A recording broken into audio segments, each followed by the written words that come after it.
Señor Dios y Padre Celestial, queremos alabar y queremos bendecir tu nombre. Queremos darte gracias, Dios, porque tienes cuidado de nosotros y porque en esta hora podemos acercarnos hasta tu trono. Queremos aprender un poco más de ti. En el nombre de Jesús, habla a nuestro corazón y a nuestra vida. Amén. Muy bien, preciosos, pluma, papel, lápiz, una actitud enseñable.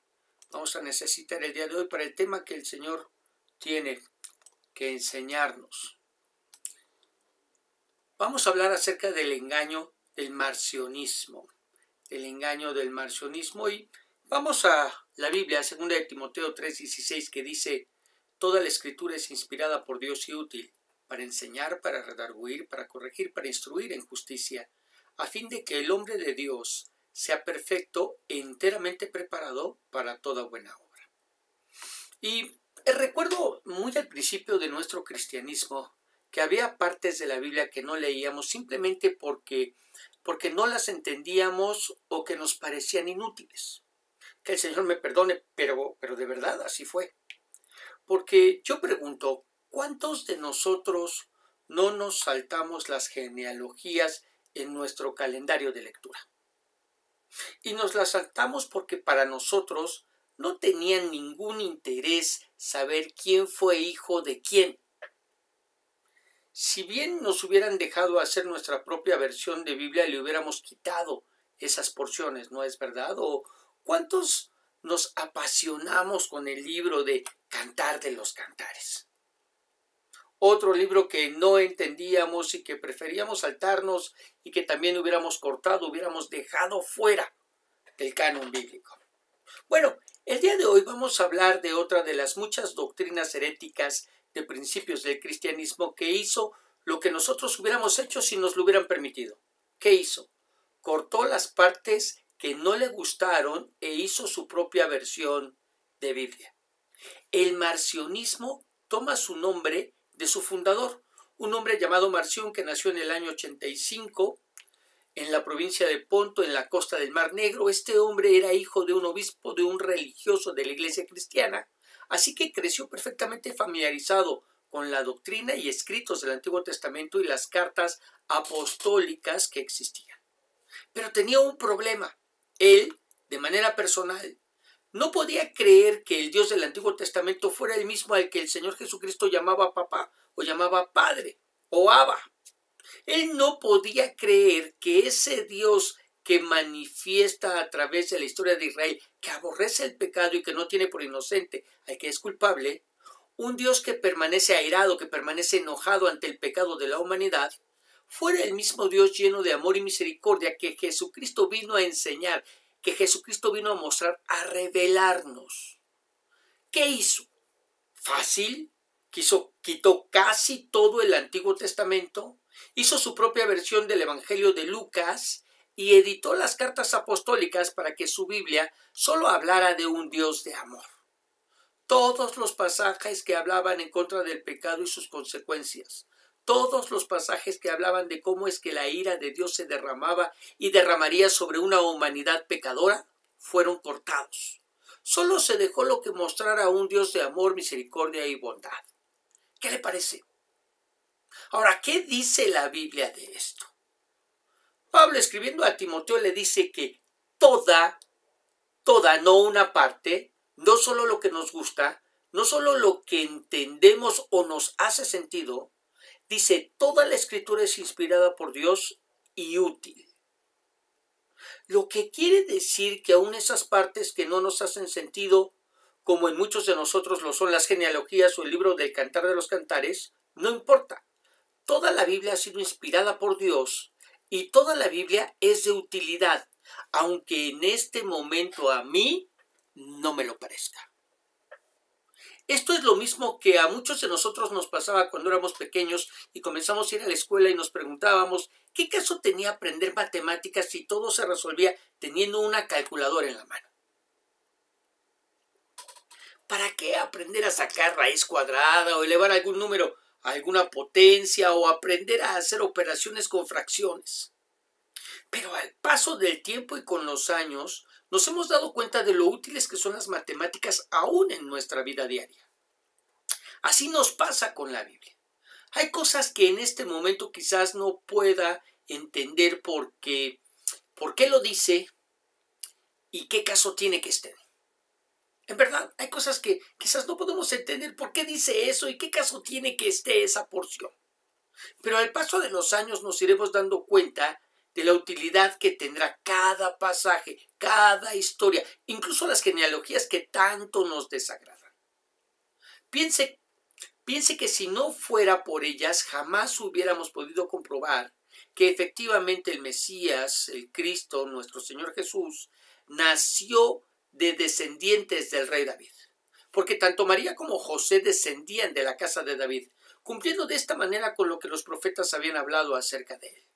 ¿Cómo lo supimos? Por las genealogías. Mire, Mateo 1:16 dice, y Jacob engendró a José, marido de María, de la cual nació Jesús llamado el Cristo.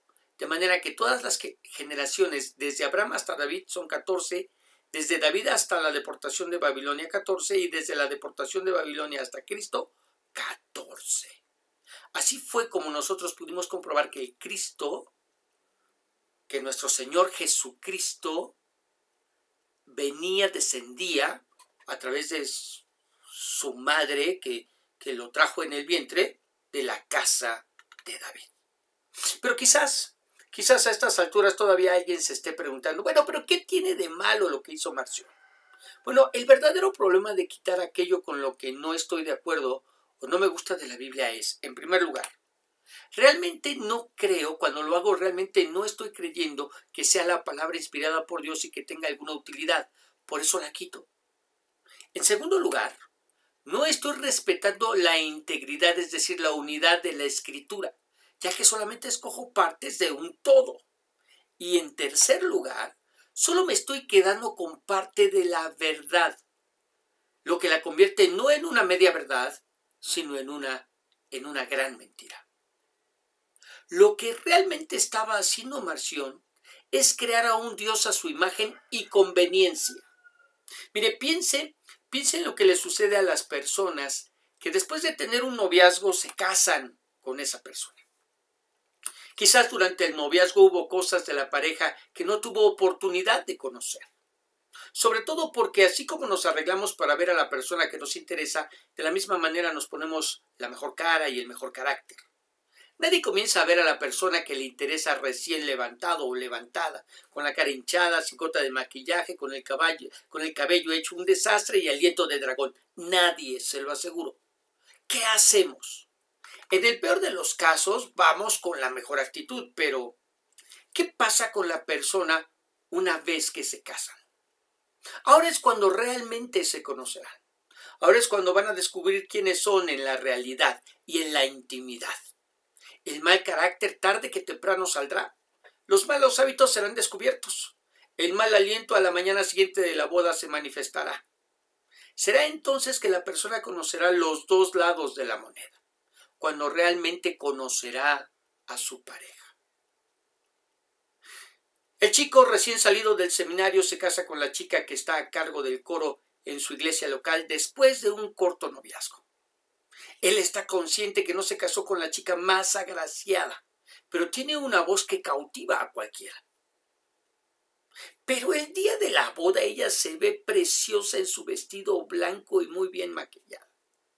Tuvieron una gran ceremonia, el pastor se lució con el sermón y el convivio estuvo muy animado. Al otro día de la boda se despiertan tarde y él voltea tiernamente a ver a su ahora esposa. Sin maquillaje, sin pestañas postizas, sin extensiones, sin la faja que le acinturaba. Y al verla solo exclamó, ¡canta mi vida, canta! Ahora con el Señor no nos sucede de esa manera, pero quiero que piense, ¿cómo sabríamos lo mucho que Dios aborrece el pecado si no fuera por esos pasajes que manifiestan este sentir de parte de Dios? Por ejemplo, el diluvio.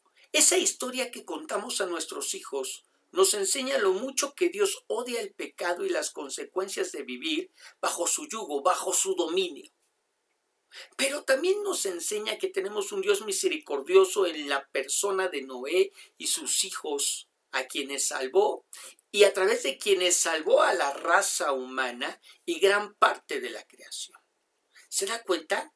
Dos caras de una misma moneda. Eso es lo que hace la Biblia. Nos enseña a cabalidad quién es Dios. Por ella sabemos que definitivamente Dios es amor. Primera de Juan 4:8 nos dice, el que no ama no ha conocido a Dios porque Dios es amor. ¿Qué es nuestro Dios? Nuestro Dios es amor.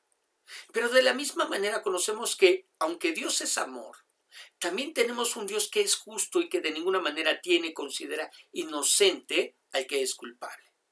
Vamos a verlo. Nahum capítulo 1 verso 3 dice, Jehová es tardo para la ira y grande en poder, y no tendrá por inocente al culpable. Jehová marcha en la tempestad y el torbellino, y las nubes son el polvo de sus pies. ¿Cómo nos dice? Es tardo para la ira, es grande en poder, y no tendrá por inocente al culpable. No tendrá por inocente al culpable. Conocemos a un Dios que nos ama y que, porque nos ama, nos corrige y no nos deja sin castigo cuando lo ameritamos. Mire, vaya conmigo a Hebreos capítulo 12, verso 6, que dice, porque Dios corrige y castiga a todo aquel que ama y que considera a su hijo. ¿Qué hace con todos aquellos que ama y considera a sus hijos? Los corrige y castiga. Ahora, la misma Escritura nos exhorta a tomar en cuenta todo el consejo de Dios, Hechos 20:27 dice, porque no he rehuido anunciaros todo el consejo de Dios. Para conocer por completo a nuestro Dios, necesitamos conocer todo el consejo de Dios. Porque mire, piense, ¿cómo sabríamos lo mucho que nos ama sin saber lo mucho que aborrece nuestro pecado?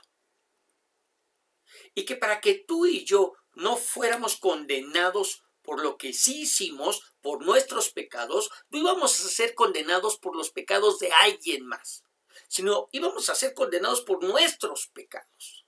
Y para que la justicia de Dios fuera satisfecha, pues Él no tiene por inocente al culpable y la paga del pecado es muerte, envió a su Hijo a tomar nuestro lugar y morir por lo que nosotros hicimos, por nuestros pecados, para que tú y yo pudiéramos tener en Él salvación y vida eterna, el justo por los injustos. Por eso la Escritura dice que se despojó a sí mismo y tomó forma de siervo, y estando en esa condición, se hizo obediente hasta la muerte y muerte de cruz, el justo por los injustos. Él pagó por nuestras iniquidades y pecados en la cruz del Calvario, pues la justicia de Dios tenía que ser satisfecha. Pero el amor de Dios por nosotros lo hizo tomar nuestro lugar para que tú y yo pudiéramos tener parte en su familia. ¿Ok? Pero ¿cómo saberlo? ¿Cómo saberlo si nosotros no conociéramos no solamente el amor de Dios, sino lo mucho que aborrece el pecado? Ahora lo quiero llevar a mirar la manera en que esta falsa doctrina, el marcionismo, nos sigue afectando hasta nuestros días. Porque, mire, no me diga que no es marcionismo el que tomamos solamente algunos pasajes de la Escritura para enseñar y no todo el contexto en el que se encuentran. Si bien es cierto que no los arrancamos de la Biblia, pero los pasamos por alto, ¿verdad? O no me diga que no es marcionismo cuando una denominación solo enseña una parte de la Biblia y descarta los temas que ponen en riesgo su declaración de fe doctrinal. No me diga que no es marcionismo lo que hacen los testigos de Jehová al editar sus propias y alteradas Biblias para así sustentar lo que creen. No me diga que no es marcionismo cuando el pastor solamente nos habla de las bendiciones que Dios tiene para nosotros y nunca nos habla del pecado y sus consecuencias. No me diga que no es marcionismo cuando en un intento de defender la idea de un Dios que es tan bueno que nunca castiga a sus hijos, le echamos la culpa al diablo de todo lo malo que nos pasa. ¿Se da cuenta? Hay más marcionismo en la iglesia de lo que pensábamos. ¿Cuáles son las consecuencias? Es decir, ¿qué efecto ha tenido en nuestras vidas o en la vida de nuestros hermanos? Mire, piense en la persona, hermano en Cristo, que se la pasa reprendiendo al diablo porque cree que lo malo que le pasa es obra de él, pero que en realidad solamente es la consecuencia de sus malas decisiones. Se le descompuso el carro, pero no le da mantenimiento. Le falló la licuadora, pero tiene con ella más de 30 años. Lo corrieron del trabajo, pero siempre llega tarde. Salió embarazada, pero se acuesta con el novio. No le alcanza lo que gana, pero no diezma. Todas estas consecuencias de malas decisiones donde el diablo poco tiene que ver. Y por más que reprenda, por más que ate, por más que eche fuera a todo demonio, nada de lo que le pasa dejará de pasar hasta que se dé cuenta que el enemigo de su paz es el mismo. Todo gracias al marcionismo, a no tener todo el consejo de Dios. ¿Qué debemos hacer? Como hemos visto en las anteriores enseñanzas, en verdad necesitamos conocer todo el consejo de Dios. Necesitamos estudiar, meditar y leer nuestras Biblias. Necesitamos mantener una actitud enseñable, sin importar lo mucho que creemos saber. Mira, en la Biblia tenemos un pasaje en el que el apóstol Pablo se encontraba en Éfeso predicando el Evangelio. Y cuando lo estaba haciendo se encontró con unos discípulos de Juan el Bautista, que a pesar de haber estado bajo las enseñanzas de Juan, no le habían entregado sus vidas al Señor Jesús, es decir, no eran salvos. Sí, conocían acerca de las enseñanzas de Juan el Bautista, sí, incluso se habían bautizado en el bautismo que ministraba Juan. Pero tenían una doctrina incompleta, pues solamente sabían que debían pedirle perdón a Dios. ¿Qué fue lo que hizo Pablo? Ok, vamos a ese pasaje, Libro de los Hechos, capítulo 19, verso 1. Dice la Biblia: mientras Apolo estaba en Corinto, Pablo cruzó la región montañosa y llegó a la ciudad de Éfeso. Ahí encontró a algunos que habían creído en el Mesías y les preguntó: ¿recibieron al Espíritu Santo cuando creyeron? Ellos contestaron: no, ni siquiera sabemos nada acerca del Espíritu Santo. Me suena familiar, ¿verdad? Ok, 3. Pablo les dijo: ¿por qué se bautizaron ustedes? Ellos contestaron: nos bautizamos por lo que Juan el Bautista nos enseñó. Pablo les dijo: Juan bautizaba a la gente que le pedía perdón a Dios, pero también le dijo a la gente que tenía que creer en Jesús, quien vendría después de él. Cuando ellos oyeron eso, se bautizaron aceptando a Jesús como su Señor. Pablo puso sus manos sobre la cabeza de estos 12 hombres y, en ese momento, el Espíritu Santo vino sobre ellos. Entonces comenzaron a hablar en idiomas extraños y dieron mensajes de parte de Dios. Es decir, hablaron en lenguas y se manifestó en ellos la profecía. Dieron mensajes de parte de Dios. Ahora, estos 12 hombres estuvieron a punto de no ser salvos. ¿Te estás dando cuenta de eso? Gracias a que lo que habían escuchado estaba incompleto. No contaban con todo el consejo de Dios, con todo el mensaje del Evangelio. Si no hubiera sido porque el apóstol Pablo les comparte, les predica, les muestra, les enseña todo el consejo de Dios y todo el plan de salvación para la vida del hombre, porque no es suficiente con que nos reconozcamos pecadores y nos arrepintamos de lo que hemos hecho, si no hay un mediador entre Dios y nosotros. Si Jesucristo no se hace Señor de nuestras vidas, si no le entregamos nuestras vidas a Él para que Él nos dé su vida limpia y yo le entregue mi vida de pecado, para que de esa manera el sacrificio de Jesús, la sangre derramada en la cruz, me limpie y me ponga en esa condición de hijo de Dios. Pero ellos no lo sabían, ellos solamente sabían que se tenían que arrepentir, pero nada más. Pablo se encargó de darles todo el consejo de Dios. Todo el consejo de Dios.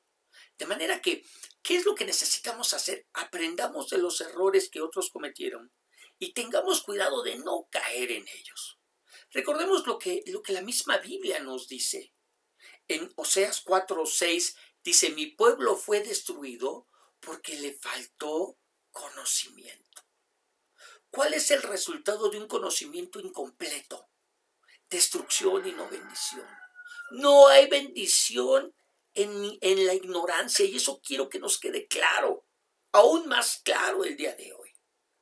Por eso el Señor dice, esa ignorancia llevó a que mi pueblo fuera destruido, a que no gozara de bendición, a que en lugar de bendición recibiera maldición. Ahora, no solamente nos lo habló a través de Oseas, sino que desde Moisés nos lo advirtió. ¿En dónde, pastor? Deuteronomio 4:2, que dice, no añadiréis nada a la palabra que yo os mando, ni quitaréis nada de ella. No le pones, no das de más, pero tampoco le quitas. Para que guardéis los mandamientos del Señor vuestro Dios, que yo os mando. ¿Qué me dice Moisés? Que no debo añadirle, pero tampoco le debo quitar a la palabra. Yo necesito todo el consejo, no una parte de él. E incluso de alguna manera el apóstol Juan en el libro de Apocalipsis nos hace exactamente la misma advertencia. Veamos, Apocalipsis capítulo 22, verso 18, que dice, a todos los que escuchen el mensaje de esta profecía, les advierto esto, si alguien le añade algo a este libro, Dios lo castigará con todas las plagas terribles que están descritas en el libro.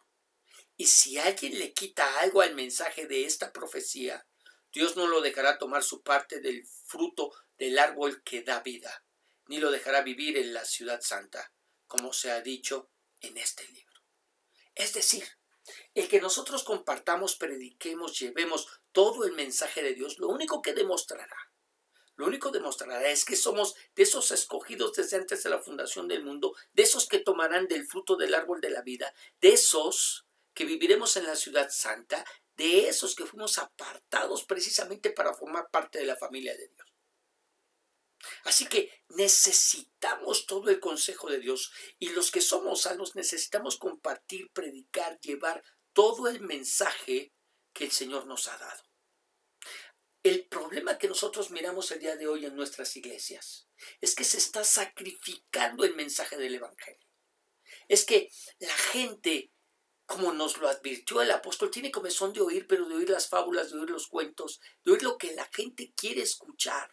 La gente quiere palmaditas en la espalda, la gente quiere que le levanten el ánimo, la gente quiere que le cuenten todas las bendiciones que Dios tiene guardadas y reservadas para ellos.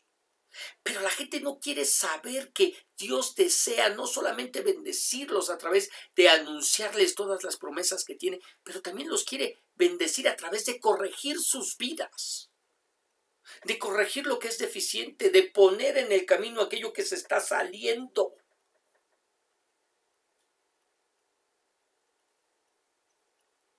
Muchas iglesias hoy en día no comparten todo el consejo de Dios porque no es popular. Porque lo que llama la atención de la gente es cuando hablamos de bendiciones, cuando hablamos de promesas. Pero la realidad es que necesitamos ambos lados de la moneda. Necesitamos escuchar todo el consejo de Dios y que Dios tiene para nuestras vidas. Necesitamos erradicar de nuestras iglesias y de nuestras vidas el marcionismo que todos llevamos dentro. Necesitamos mirar con ojos nuevos a la palabra de Dios y más allá de nuestras doctrinas y nuestras ideas y nuestros anhelos y nuestros deseos. Necesitamos verdaderamente anhelar conocer al único Dios vivo y verdadero. Así que, ahí en el lugar en el que estás, te voy a suplicar que inclines tu rostro, cierres tus ojos. Vamos a orar. Señor Dios y Padre Celestial,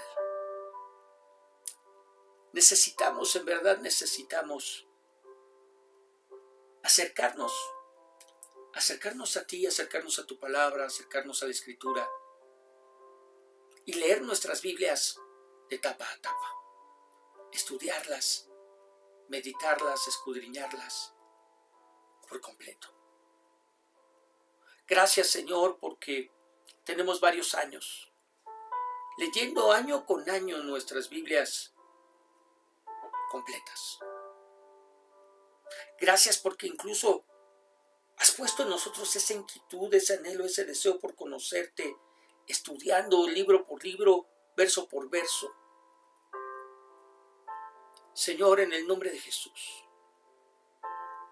permite que no nos apartemos, Señor, de todo tu consejo. Es cierto, hay verdades que nos confrontan.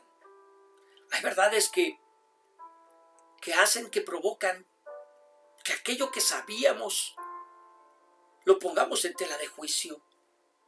Regresemos a ello, lo miremos, lo inspeccionemos, lo meditemos, lo comparemos con tu palabra. Y muchas veces ha sido necesario cambiar lo que se supone que sabíamos, pero que estaba incorrecto, por lo que es correcto. A veces como que no estamos muy de acuerdo, Señor, con lo que tu palabra nos enseña. Sin embargo, te damos gracias. Gracias, Dios, porque el día de hoy nos hablas de esa necesidad de atender a todo tu consejo. Me parezca o no, me guste o no, esté de acuerdo o no. Todo tu consejo para conocer todo de ti. Ayúdanos, susténtanos, sosténnos. En el nombre de Jesús te lo pedimos. Amén y amén. Muy bien, preciosos. Que el Señor te bendiga, que el Señor te guarde, que el Señor haga resplandecer su rostro sobre ti y sea ese mismo Señor el que te dé paz. Nos estamos escuchando el día de mañana con nuestra clase de 1 Corintios y todos los días a través del devocional, de ese devocional que llega a ti. Muchas y ricas bendiciones de parte de nuestro Señor.